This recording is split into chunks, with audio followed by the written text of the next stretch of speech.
ప్రస్తుతం మనతో పాటు TPCC spoke person Congress party senior నాయకులు మానవతరాయ్ గారు ఉన్నారు. మానవతరాయ్ గారు, బీజేపీ ఏమో గతంలో ఏదన్నా ప్రోటోకాల్ ఉన్నప్పుడు కావచ్చు, ఏదైనా ఇష్యూలు ఉన్నప్పుడు సీఎంలను ఆపడం యథావిధి, గతంలో కూడా ఆపడం అనేది చాలా సందర్భాల్లో ఆపడం అనేది జరిగింది.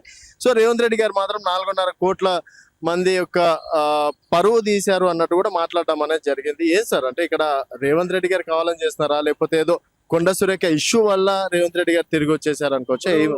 మోడీ ప్రభుత్వానికి తెలంగాణ అంటే గిట్టదు. అడుగున తెలంగాణని నరేంద్ర మోడీ అతని ఎంపీలు అవమానపరచడం చూసినాం. నరేంద్ర మోడీ గారు అయితే ఒకనొక దశలో పార్లమెంట్లో తెలంగాణ ఏర్పాటును తల్లిని చంపి బిడ్డను బతికించడం అని చెప్పి అవమానపరిచింది. ఇటీవలే మొన్ననే తేజస్వి సూర్య బెంగళూరు కర్ణాటక ఎంపీ, ఆయన కూడా పాకిస్తాన్తో పోల్చాడు. అంటే రాజ్యాంగబద్ధంగా సోనియా గాంధీ గారు, మన్మోహన్ సింగ్ గారు తెలంగాణని ఇచ్చి వాళ్ళు ఇవ్వని తెలంగాణ, బీజేపీ వాళ్ళు కాకినాడ తీర్మానంలో తెలంగాణ ఇస్తాం అని చెప్పి 1 ఓటు 2 రాష్ట్రాలని చెప్పి మోసం చేసిన 1997లో కాంగ్రెస్ పార్టీ ఇచ్చిన తెలంగాణ రాష్ట్రానికి నిధులు ఇచ్చి అభివృద్ధి చేయాల్సింది పోయి అడుగడుగున వివక్ష చూపిస్తున్నారు.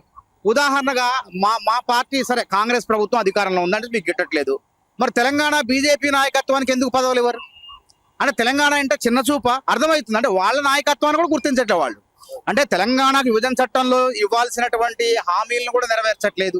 బయ్యారం ఉక్కు ఫ్యాక్టరీ ఇవ్వట్లేదు. మరి ఆంధ్రప్రదేశ్కి ప్రపంచ బ్యాంకుకి షూరిటీ ఉండి 15,000 కోట్లు అప్పిప్పించారు ఆంధ్రప్రదేశ్కి.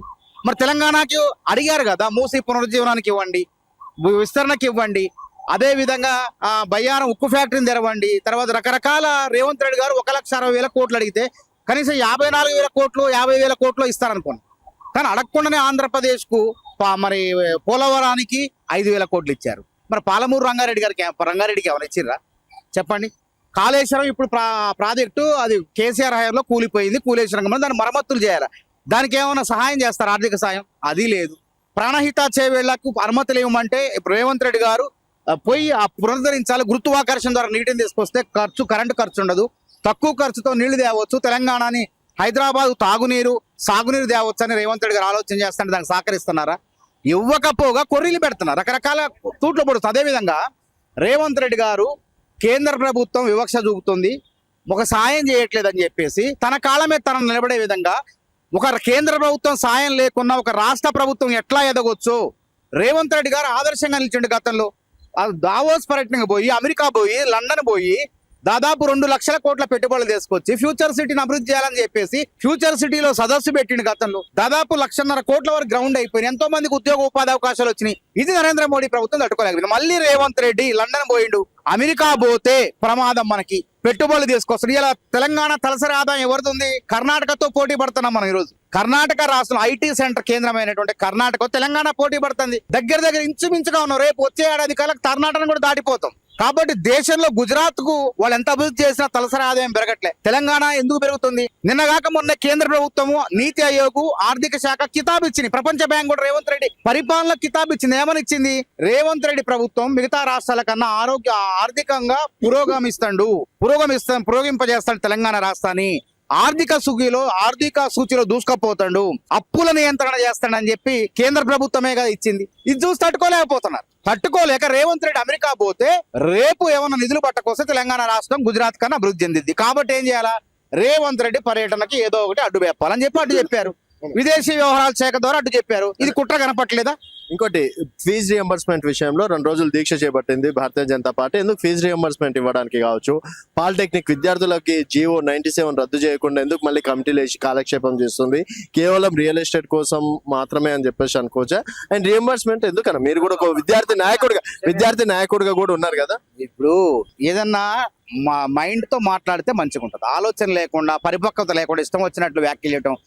పాలిటెక్నిక్ కాలేజీకి దాని సంస్కరణలకు రియల్ ఎస్టేట్ వ్యాపారానికి ఏం సంబంధం ఉంది? బీజేపీ వాళ్ళు ఆరోపణలు చేయడం కూడా రావట్లే వాళ్ళకి. కాబట్టి ఇక్కడ ఫీజు రియంబర్స్మెంట్ పాపం ఎవరిది? అత్యధికంగా బకాయిలు 8,000 కోట్లు బకాయిలు పెట్టిపోతే ఆ బకాయిలను తీర్చే విధంగా కళాశాల యాజమాన్యాలతో చర్చలు జరుపుకుంటూ 1,100 కోట్లు ఇచ్చిన మిగతాయి కూడా అంచెలంచెలుగా ఇవ్వాలని చెప్పి కాంగ్రెస్ ప్రభుత్వం సంకల్పించింది. అందుకే ఈ ఏడాది నుంచి సంస్కరణ తీసుకొచ్చినాం. కళాశాల యాజమాన్యాల ఖాతాలో వేయకుండా విద్యార్థుల ఖాతాలో అంచెలంచెలుగా వేసి ఫీజు రియంబర్స్మెంట్ ఇస్తున్నాం. అవినీతి జరగకుండా గతంలో ఏం చేశారు? విద్యార్థులు లేకపోయినా కళాశాల యాజమాన్యాలు దొడ్డిదారులు నకిలీ పెట్టేసి దొడ్డిదారులు స్కాలర్షిప్లు దొబ్బేవాళ్ళు. అట్లాంటిది అరికట్టే విధంగా నేరుగా విద్యార్థి ఖాతాలో వేసి విద్యార్థి వారం రోజుల్లో, అంటే ఎవరైతే ఈ పాస్ అయితే ఉంటుంది, ఏదైతే ఈ పాస్ దాంట్లో దరఖాస్తు చేసుకుంటే సోషల్ ఏదైతే సాంఘిక సంక్షేమ శాఖ, ట్రైబల్ గిరిజన సంక్షేమ శాఖ ఏ కేటగిరీకి చెందిన విద్యార్థి అయితే ఆ కేటగిరీ అధికారులు దాన్ని క్షుణ్ణంగా పరిశీలించి ఆమోదం తెలిపిన తర్వాత వారం రోజుల్లో విద్యార్థి ఖాతాలో వేస్తాం. విద్యార్థి వారం రోజుల్లో కళాశాలకు చేర్చాలా? ఎంత పారదర్శకమైన విధానం పెట్టడం, ప్రభుత్వం పైన భారం పడకుండా, కళాశాల యాజమాన్యాలకు ఇబ్బంది లేకుండా విద్యార్థులు జవాబుదారితనంగా ఉండాలని చెప్పి వాళ్ళ ఖాతాలో వేస్తాం. ఈ సంవత్సరం నుంచి బకాయిలు ఉండవు. ఇక ఎప్పుడు వేస్తాను. అదే మిగిలిన పోయిన బకాయిలు, గత ప్రభుత్వం పెట్టిన బకాయిలు కూడా తప్పించుకోవట్లే మేము.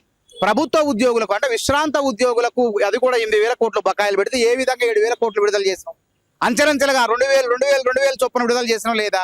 కాకపోతే వీళ్ళు రాజకీయంగా లాభం పొందడానికి ఈ అంశాన్ని పట్టుకొని మాట్లాడతారు. దాన్ని పడేవాడికి తెలిస్తే భారం ఏందో. మరి అప్పుడు కిషన్ రెడ్డి గారు, బండి సంజయ్ గారు కూడా మరి కేసీఆర్ బకాయిలు పెట్టినప్పుడు నిద్రపోయారా? ఎందుకు మాట్లాడలేదు?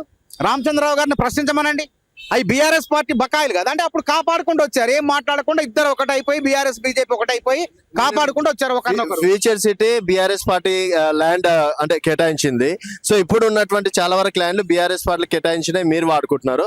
మరి ఫీజు రియంబర్స్మెంట్ ఇచ్చేసరికి బీఆర్ఎస్ కాంగ్రెస్ అని ఎందుకు విభజిస్తున్నారు? వాళ్ళ బకాయిలు, విశ్రాంత ఉద్యోగుల బకాయిలు వాళ్ళే అయినప్పటికీ ప్రభుత్వ బకాయిలు అవి. ఏ ప్రభుత్వం వచ్చినా పాలకులు మారినప్పుడు, పలానా పార్టీ అధికారం చేసినప్పుడు మనమే బాధ్యత తీసుకొని విశ్రాంత ఉద్యోగుల బకాయిలు చెల్లిస్తున్నాం లేదా? అట్టనే ఈ ఫీజు రియంబర్స్మెంట్ బకాయిలు కూడా వంతుల వారిగా చెల్లించబోతున్నాం. మేము తప్పించుకొని పోవట్లే, చెల్లిస్తాం.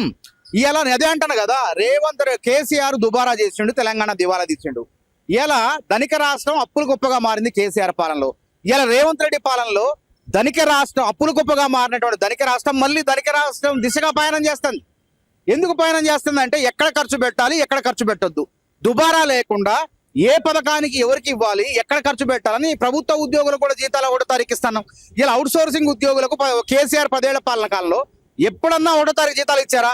ఇలా రేవంత్ రెడ్డి పరిపాలనలో 1వ తారీఖున అవుట్ సోర్సింగ్ ఉద్యోగులకు జీతాలు వస్తున్నాయి. కాబట్టి ఇంత సమర్థవంతంగా సంస్కరించుకుంటూ లోటుపాట్లను దాటుకుంటూ ముందుకు పోతుంటే వీళ్ళు రాజకీయంగా మనుగడ కోసం వీళ్ళు చౌకబారు విమర్శలు చేస్తున్నారు.